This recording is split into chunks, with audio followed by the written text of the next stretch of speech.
श्रोते हो, मागच्या अध्यायात तुम्ही दत्त महाराजांची औदुंबर येथील भुवनेश्वरी देवीच्या मंदिरात घडलेली अलौकिक घटना ऐकली व तिथे औदुंबर या क्षेत्री नुकतेच आगमन केलेल्या महाराजांनी त्या ब्राह्मण पुत्राला कसे ज्ञानदान दिले हेही तुम्ही पाहिलेत.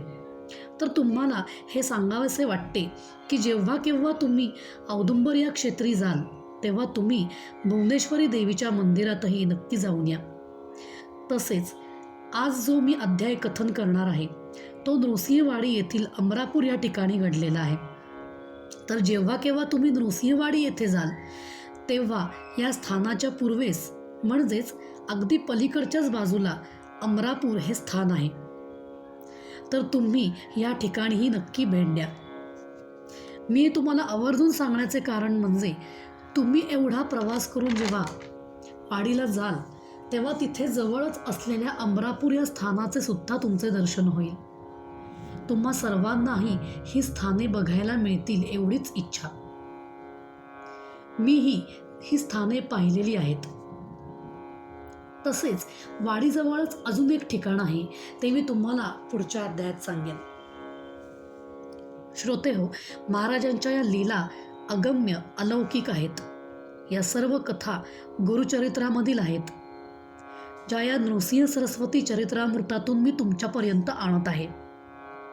तेव्हा एकही अध्याय चुकवू नका, कारण यापुढील अध्याय म्हणजेच महाराजांच्या लीला तर ऐकण्यासारख्या खूप सुंदर आहेत. ज्यांना गुरुचरित्रातील कथा माहिती नाही आहेत त्यांना हे अध्याय ऐकल्यावर या कथा नक्की माहिती होतील. आणि असे म्हणतात की कथा वाचणाऱ्यांपेक्षा ऐकणाऱ्याला जास्त पुण्य मिळते. जे लोक या गुरुचरित्रातील या सर्व कथा सर्व अध्याय ऐकत आहेत ते खरंच खूप पुण्यवान आहेत. असो, तुम्हा सर्वांना दत्तगुरूंचा आशीर्वाद लाभो हीच सदिच्छा. चला तर मग आता आपण अध्यायाला सुरुवात करू. अध्याय 13वा, घेवड्यामुळी सुवर्णकुंभ. त्या ब्राह्मण मुलाला जीवादान व ज्ञानदान देण्याची ती अलौकिक लीला श्री गुरूंकडून घडल्यावर ती बातमी केवळ भिलवडी गावातच नव्हे तर आजूबाजूच्या गावातही सर्वत्र वायुवेगाने पसरली. श्री गुरूंचे दर्शन घेणे, आशीर्वाद मिळवणे, आपापल्या सांसारिक अडचणी सांगून त्यावर उपाय विचारणे अशा प्रकारचे अनेक हेतू मनी बाळगून दररोज शेकडो माणसे तेथे येऊ लागली. साहजिकच श्री गुरूंना निवांतपणा असा थोडासाही मिळेना. मध्यान्हकालीचे व सायंकाळचे स्नानही त्यांना वेळेवर करता येईना. त्यांच्या नित्याच्या ध्यानधारणेत व्यत्यय येऊ लागला. म्हणून त्यांनी तेथील मुक्काम हलवायचं ठरवले.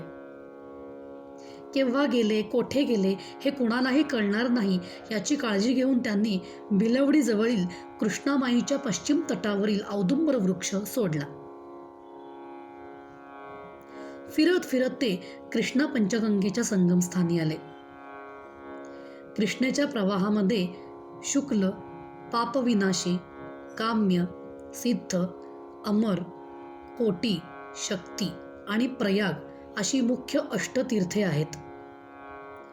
वेदव्यासांच्या वचनानुसार साक्षात विष्णूचे शरीर रूप असलेली कृष्णा नदी आणि शिवा, भद्रा, भोगावती, कुंभी व सरस्वती मिळून होणारी पंचगंगा नदी या दोन परमपवित्र नद्यांच्या मिलनाचे हे कृष्णा पंचगंगा संगमस्थान आहे. या स्थानी श्री गुरूंनी केलेल्या वास्तव्याने 12 वर्षांच्या तपश्चर्येने हे स्थान पुण्यपावन क्षेत्र व नृसिंहवाडी या नावाने प्रसिद्ध पावले. आज नृसिंहवाडी म्हणजेच नरसोबाची वाडी म्हणून जे क्षेत्र ओळखले जाते तेथे श्री गुरु ज्यावेळी वास्तव्यास आले त्यावेळी घनदाट जंगल होते. तेथे त्यावेळी एकही घर नव्हते व झोपडीही नव्हती. या प्रयागासमान सर्वश्रेष्ठ संगमावरील औदुंबराच्या वृक्षाखाली श्री नृसिंह सरस्वती स्वामी महाराजांनी म्हणजेच आपल्या श्री गुरूंनी वास्तव्य केले. या स्थानाच्या समोरच पूर्वेस नदी तटावर अमरापूर औरवाड या नावाने प्रसिद्ध असलेले क्षेत्र आहे. या ठिकाणी परब्रह्म स्वरूप परमेश्वराचे म्हणजेच श्री काशी विश्वेश्वराचे वास्तव्य आहे. येथेच 64 योगिनींचा निवास आहे. या परमपावन अमरापुरी कल्पतरू असा औदुंबर वृक्ष आहे. समोरच्याच पश्चिम तटावर श्री गुरु वास्तव्यास असता दररोज नदी पार करून अमरेश्वराच्या दर्शनासाठी व भिक्षेसाठी या अमरापुरी येत असत. या अमरापुरीत एक अत्यंत धार्मिक सात्विक वृत्तीचा ब्राह्मण राहत होता. पतिव्रता असलेली त्याची पत्नी अतिथीचे अत्यादराने स्वागत करत असे. हे ब्राह्मण कुटुंब अत्यंत दैन्यावस्थेत जीवन कंठित होते. त्या अमरापुरीतील अन्य ब्राह्मणांच्या घरी भिक्षा याचना करून तो ब्राह्मण आपले व आपल्या कुटुंबाचे पोषण करीत असे. त्याच्या दारी एक घेवड्याचा वेल होता. हा संपूर्ण अंगणभर पसरलेला वेल 12ही महिने शेंगांनी गच्च भरलेला आढळत असे. एखाद्या दिवशी भिक्षा न मिळाली तर या घेवड्याच्या भाजीवरच हे ब्राह्मण कुटुंब आपली भूक भागवत असे. याही परिस्थितीत तो ब्राह्मण पंचमहायज्ञ करीत मोठ्या समाधानाने जगत होता. ईश्वर भजनात तल्लीन होऊन राहत होता. एके दिवशी श्री गुरूंना असे अकस्मात आपल्या दारी आलेले पाहून तो ब्राह्मण आनंदाश्चर्याने गडबडून उठला. त्याने त्यांचे अत्यादराने स्वागत केले, पूजन केले. त्या दिवशी अन्न म्हणून शिजवण्यासाठी घरात काहीच नव्हते. पण ब्राह्मण याही परिस्थितीत गडबडला नाही. परमेश्वराने जे आपल्या हाती दिले आहे तेच सर्वश्रेष्ठ असून त्याचेच आहे व त्यालाच द्यायचे आहे या भावनेने विचाराने त्या दारी असलेल्या वेलावरील घेवड्याच्या शेंगांची भाजीच भिक्षा म्हणून श्री गुरूंना अर्पण केली. या भाजीविना इच्छा असूनही अन्य काही देऊ शकत नाही याबद्दल खंत वाटून तो ब्राह्मण श्री गुरूंची क्षमा मागता झाला. श्री गुरूंनी अत्यानंदाने ती भिक्षा ग्रहण केली. श्री गुरु त्याचा तो भक्तिभाव पाहून संतुष्ट झाले व म्हणाले, जे तू दिले आहेस त्यात मी संतुष्ट आहे. घेवड्याची भाजी देण्यामागच्या भक्तिभावाने, श्रद्धेने या भाजीला अमृतालाही लाजवील अशी मधुरता व स्वाद प्राप्त झाला आहे. कोणी काही देत असताना तो काय देतो, किती देतो याला काडी मात्रही महत्त्व नसते. महत्त्व असते ते देण्यामागील भावनेला, प्रेमाला, निरपेक्ष वृत्तीला. त्याचे मूल्यच करता येत नाही. तो परम कृपाळू परमेश्वर जे काही तुमच्या पदरी टाकतो ते अत्यंत समाधानाने स्वीकारणे व त्यातच सुख मानणे या तुमच्या वृत्तीवर मी नितांत संतुष्ट झालो आहे. असेच आनंदात राहा. आता आजपासून तुमचे दारिद्र्य गेले असे समजा. असा आशीर्वाद देऊन श्री गुरु उठून घराबाहेर आले. अंगणातच तो घेवड्याच्या वेलीचा मांडव होता. त्या खालूनच वाकून घरात जावे यावे लागे. हा उपद्रव येथे कशाला असे म्हणून बघता बघता श्री गुरूंनी तो मांडव मोडून टाकला. मुळावरचे सर्व वेल उरबाडून तोडून टाकले व तेथे क्षणभरही न थांबता संगमावरील आपल्या स्थानी परतले. श्री गुरूंची ही अनपेक्षित नाशकारक हालचाल पाहून त्या ब्राह्मण कुटुंबास विस्मयकारक धक्काच बसला. ब्राह्मण समजूतदार होता व परमेश्वरावर नितांत श्रद्धा विश्वास बाळगून होता. तो हे दृश्य पाहूनही शांत राहिला.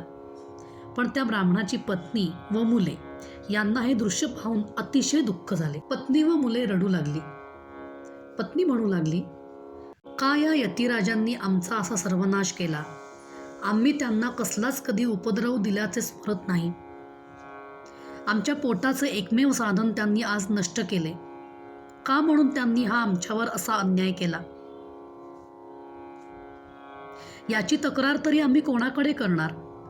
कोण आमच्यावरील या अन्यायाचे निवारण करील? असा विलाप करीत ती धाय मोकलून रडू लागली. ब्राह्मण समजूतदार होता. तो त्यांना शांत राहण्यास सांगू लागला. तो म्हणू लागला, अशा प्रसंगातही जी डळमळत नाही तीच खरी श्रद्धा, भक्ती. श्रीहरीने तो वेल लावला होता, श्रीहरीने तो जगवला होता व श्रीहरीनेच आज तो तोडला आहे. हेच अंतिम सत्य आहे. तुम्ही म्हणाल, आम्ही लावला, जगवला. आपण मुळात हे मी केले, हे माझे आहे असे समजतो. हीच मुळात चूक आहे. हे करण्याची बुद्धी, शक्ती, युक्ती, साधने तो देतो. त्याचे संरक्षणही तोच करतो. आपण त्याच्या हातातली यंत्रे आहोत. तो एकमेव यांत्रिक आहे. जे देतात त्यांचा नेण्याचाही अधिकार आपण विना तक्रार मान्य करायला हवा.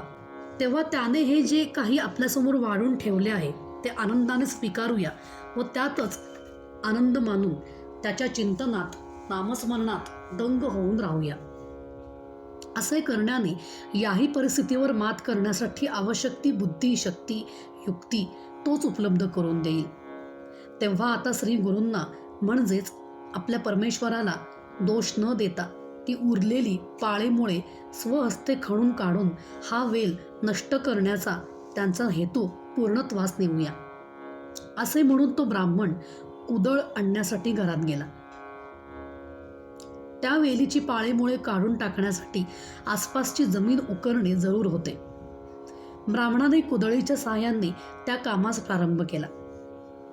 वेली भोवतालचा गोलाकार जमिनीचा भाग खोदता खोदता तो आता प्रत्यक्ष मुळापाशी आला. ती पाळेमुळे घट्ट खोडासारखी झालेली होती व जरा खोलवरच गेलेली होती. ब्राह्मणाचे हे खोदकाम लवकरच संपणार अशी चिन्हे दिसू लागली. खोडाचा तो गड्डा आता दिसू लागला. ब्राह्मणाने उत्साहाने जरा जोर दिला. ताकद लावून तो सपासप कुदळ हाणू लागला. पटकन कुदळ कसल्या तरी धातूवर आदळल्याचा आवाज त्याच्या कानी आला. म्हणून त्याने जरा हलक्या हाताने कुदळ चालवली व ते खोड एकदाचे बाहेर काढले. ते खोड बाहेर काढताच त्या खोड्यातील खड्ड्यात त्याला एक हंडा असलेला दिसला. त्याला आश्चर्य वाटले. त्याने लगेच आपल्या पत्नीस व मुलास तेथे बोलावून घेतले. ब्राह्मणाने त्या हंड्याभोवतालची जमीन उकरून तो हंडा बाहेर काढला. त्या हंड्यासह सर्वजण घरात गेले. तेथे त्या हंड्याचे तोंड उघडताच तो संपूर्णपणे सोन्याच्या मोहरांनी भरलेला त्यांना दिसला. त्या हंडाभर सुवर्ण मोहरा पाहून त्यांच्या चेहऱ्यावर पसरलेल्या आनंदाचे यथोचित वर्णन करणे शब्दांना शक्य नाही. आता श्री गुरूंच्या वेल उपटण्याच्या त्या कृतीमागचा हेतू त्यांना समजला. आजपासून तुझे दारिद्र्य गेले असा जो आशीर्वाद श्री गुरूंनी दिला होता त्याचेही त्यांना स्मरण झाले. पत्नी जे काही बोलली, श्री गुरूंवर तिने जी काही टीका केली त्याबद्दल तिला आता पश्चाताप होऊ लागला. ती त्यांची मनातूनच नानाविध प्रकारे क्षमा मागू लागली. चला आता आपण येथे वेळ न दवडता ज्यांनी आपले अशा प्रकारे दारिद्र्य दूर करण्याची अलौकिक कृती केली त्या श्री गुरूंपाशी जाऊया. त्यांचे चरण वंदन करूया व कृतज्ञता व्यक्त करूया. असे ब्राह्मणाने आपल्या पत्नीस व मुलास सांगितल्यावर ते सर्व समोरच्या तटावरील औदुंबर वृक्षाखाली बसलेल्या श्री गुरूंपाशी येऊन पोहोचले. त्यांनी श्री गुरूंना साष्टांग दंडवत घातले. कृतज्ञता, आनंद, भक्ती, प्रेम, बोलल्या त्या शब्दांबद्दलच्या अपराधाची जाणीव व त्याबद्दलचा अतीव पश्चाताप या सर्वांमुळे त्यांचे कंठ दाटून आले होते. मनीच्या भावना शब्दांनी व्यक्त करण्याची अनिवार्य इच्छा असूनही शब्द बाहेर फुटेनात. हे पाहून ओळखून श्री गुरु म्हणाले, तुम्ही काय सांगायला आला आहात ते मला समजले आहे. मी तुमच्या मनाच्या भावना जाणतो. तुमच्या भक्तीचे हे छोटेसे बक्षीस परमेश्वराने तुम्हाला दिले आहे. पण हे लक्षात ठेवा की घेवड्यासारखे संसारात जे अनेक वेल आहेत त्यावरील मायामोहात गुरफटू नका. वेलीचा उपयोग काही कारणापुरता, काळापुरताच असतो. त्याला अमरत्व नाही. त्याऐवजी भक्तिवेल लावून त्याच्या जोपासनेत, त्याला काळजीपूर्वक खत पाणी देण्यात, तो वाढवण्यात आपले तन, मन, धन सर्व खर्च करा. मग तो दयाळू परमेश्वर तुम्हाला वंश परंपरागत प्रतिदिनी सुखाचा हंडा नव्हे तर हांडेच देत राहील. आज जे धन तुम्हाला प्राप्त झाले आहे त्याची वाच्यता कोठे केली तर तुमच्यापाशी आलेली ही लक्ष्मी तुम्हाला सोडून गेलेली असेल. मला येथे शांतता हवी, एकांत हवा, अशी सूचना व उपदेश स्वरूपी आशीर्वाद श्री गुरूंकडून मिळाल्यावर ते ब्राह्मण कुटुंब समाधानात आनंदात अमरापुरी परतले. आजही त्या ब्राह्मणाचे वंशज अमरापुरात औरवाड येथे ज्या ठिकाणी ही अलौकिक लीला श्री गुरूंकडून घडली त्या ठिकाणीच वास्तव्य करून आहेत. अध्याय 13 संपला. श्री गुरुदेव दत्त.